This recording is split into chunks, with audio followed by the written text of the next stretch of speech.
Hello and welcome.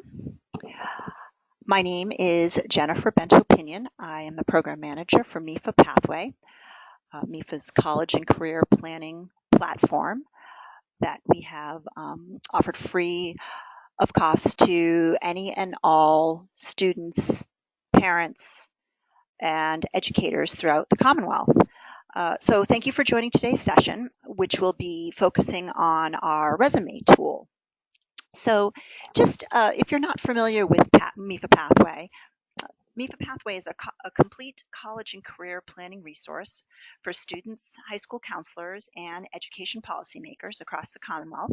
It's offered to all middle and high schools in Massachusetts, and as I said, free of cost by the Massachusetts Educational Financing Authority.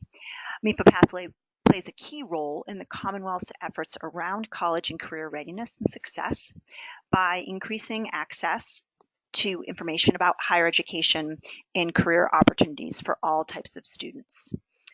Pathway provides access to academic and professional success to learners across the Commonwealth by setting each student on a path to college and career success.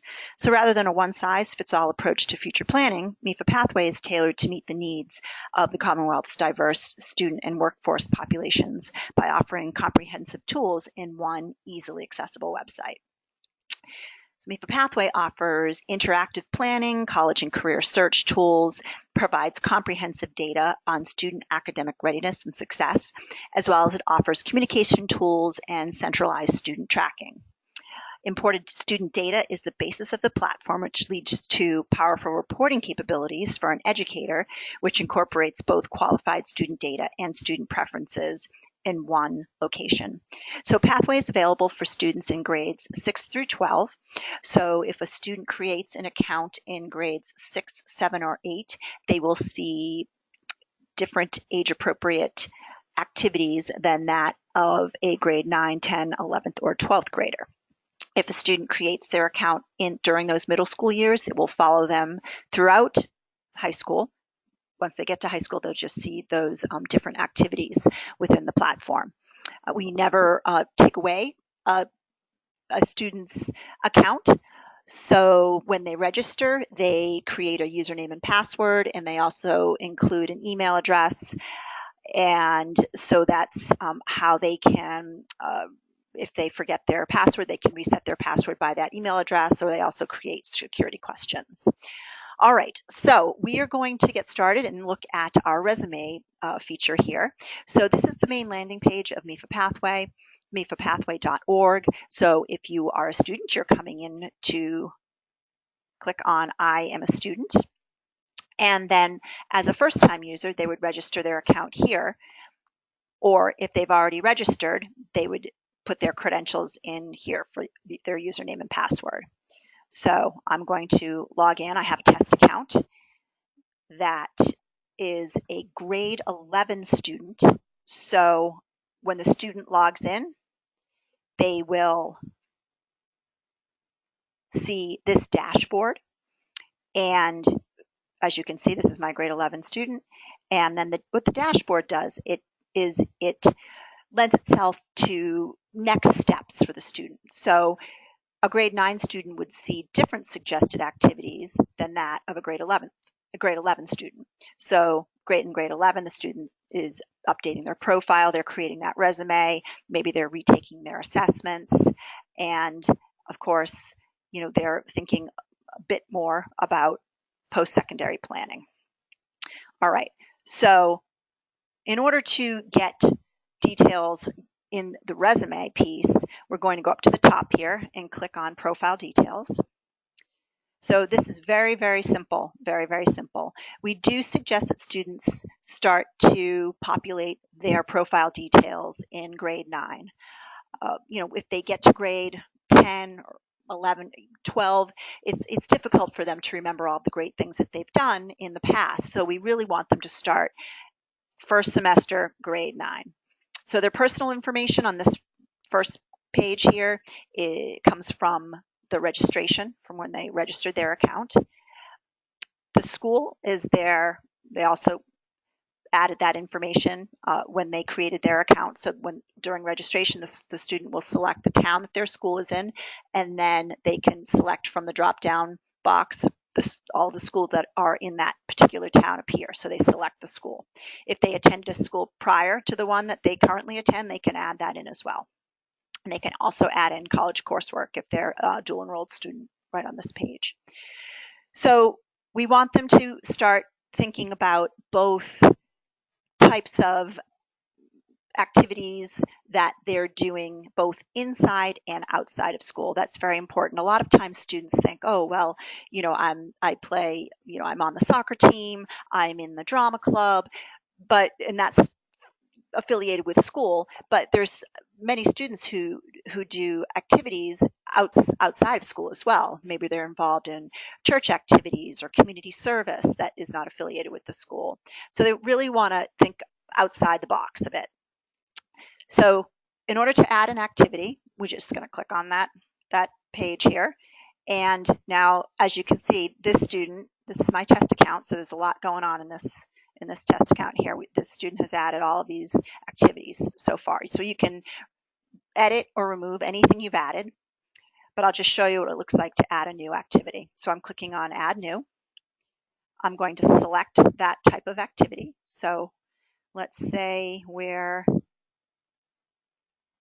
select foreign language, grades involved. Maybe we're in grade 11 here, so maybe we've been doing that sort of a program for grades 9, 10, and 11 so far. They can come back in grade 12 if they want to add the grade, a subsequent grade level. They can come in and edit that. So let's say they were involved during the school year. Do you plan to continue at college? Maybe they'd like to. They do not have to add details in here, but they can. So maybe they went to Spain. Let's select that. Okay, so now once the student adds that information, we're going to click Save, and we're going to wait a second until we know that it saves, and it does take a couple seconds. Once it saves, it will go back to that main page. Click it and there we go. Okay. All right. So here we are. We have our all of the activities that we added here. Okay, that we have. And now we're going to go down the line here, honors and awards. So the student will add in, if they've made the honor roll, maybe they've received an art award. So anything that's award or honors related goes on this page. Then on the skills and strengths page, they can select. So we'll just click edit here, and they can select from the list up to 8 skills. So maybe we want to take out these, and we're going to add in these, just kind of random, but just to show you. And then we're going to click Save. And there's a Save button at the top and the bottom, so that's handy. And then we're going to wait for that to save, and now you can see that appears on this page. And then here's a spot for employment. So same process. They just click Add New. They add the information in, they click Save, and then it appears on that particular page. Okay, so from here, once the student starts getting all the great things that they've been doing, both inside and outside of school, within these profile details pages, we're going to click on Resume Builder. So this is where the fun really starts. So on the Resume Builder page, we're going to scroll down here, and it will show us all of the additions from each of those pages. So from the activities and awards, you can see it from the activities, from the honors and awards, education, employment. All of the additions appear on this page. Now, a student can create as many drafts of a resume as they like, and resumes are used for different purposes. So maybe the student needs a resume for a particular type of a job that they're applying to. Maybe the student needs a resume for a college application. So depending on what the student needs the resume for, they're going to, in this case, they're going to deselect what they do not want to appear on a resume draft. Okay, so I'm just going to keep everything checked off here just to show you. They can also add an objective if they like. They do not have to, but they can. And then once they get everything how they'd like it, they click save, and then we're going to, I usually just put a date on it, but they can name it however they like, and then we're going to click save. So now the student can then view all of the drafts that they've saved by going to view saved resume. We're going to click here, and now you'll be able to see the one that I just added is at the very bottom. Okay, so these are all the resumes that this student has saved. So from here, the student can bring up a resume that they would like to view just by clicking view. I'm going to click on this one I made back in April. And now we'll see that resume. So this resume has an objective added, and then all of that, which was selected or deselected rather, to appear on this particular resume. So the student can change the resume style. Click, make that modern. So that's the modern version. And then from here, the student can download this as a PDF or download as a Word doc. So if they download as a Word doc, they can then edit from there. They can change the font, they can change the order, whereas when you download as a PDF, it's kind of as is. So they have the option to do either. And then they can save, they can save a draft, onto their own laptop if they like. So very, very, very, very simple, easy way to teach students and to have students learn how to create a resume. And it's all right here in this one simple platform that makes it easy. So again, we suggest that students start building out their profile details in grade 9 and working through each semester. After each semester, maybe they're adding the courses, if they made the honor roll or if they played a sport, and just populating those details so that, again, when they get to grade 12 and they really, they're applying to school, they don't want to be scrambling around to be thinking about what they did in the fall of their freshman year. So that will conclude today's mini webinar. I thank you for joining.